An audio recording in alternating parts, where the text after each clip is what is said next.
men have a feminine side and women have a like men's side, or is it like you want to show it's totally socially constructed, like there is no real feminine and man thing, because that's actually a difference.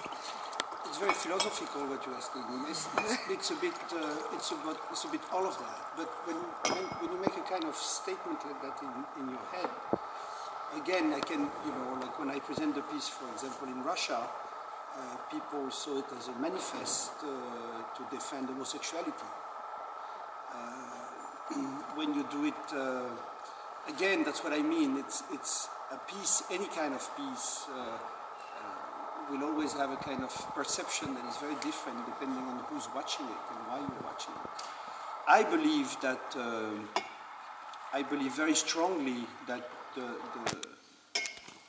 the definition of what is a man and what is a woman is something a little bit abstract.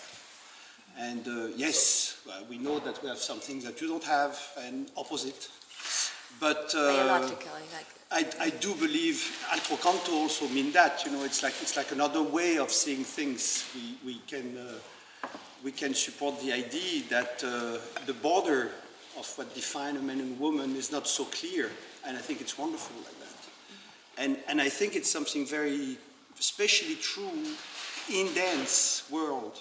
I realize that when we have some people coming that have nothing to do with them, that don't know how it works in a ballet company, and they arrive in the studio, and then they see those boys and those girls all almost naked in leotard, and touching each other, sweating, working together.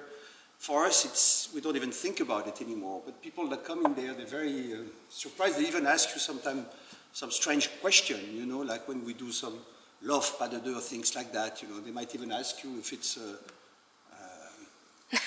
You know what I mean? Yeah, sure.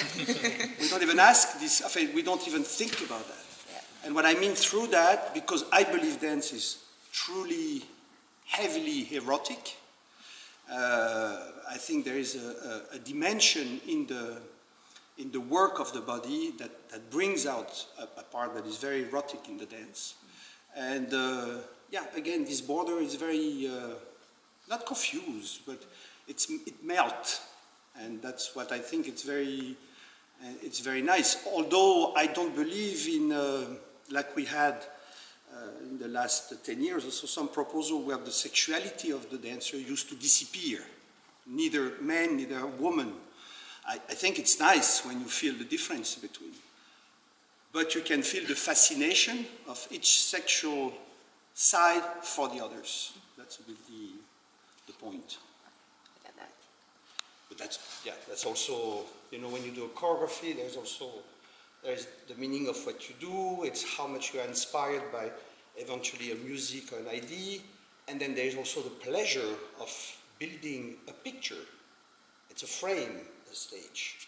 So how do you balance the structure such a way, like in a painting, at one point you think about how the eyes of the people is going to be connected to what you show, at which moment you create a kind of balance so that people will watch this way or this way, at which moment you want to have a kind of harmonious proposition, how you might play with that. And that's a very interesting part of dance, because it's alive. It's to create that connection with an audience, knowing that, of course, nobody perceives the same way, because if you sit there or up here, it's a completely different lecture of the piece. So, yeah, that's what I said. What guides you to do something, it's nice because we need to have a motor to do something, and it's a necessity. But then after, sometimes I don't think it's so interesting at the end to really know why this choreographer did it that way or that way. It's like actors. Sometimes you love actors, then you hear some interview from them, and you wish you would never have heard the interview because you will never be able to see his movie because it's too dumb. Or opposite. Some people that can sell also very well their work, and then you see the work and you're like, concept is interesting, but... So I think most of the time the best is to, except when you're invited to talk with people, is to shut up.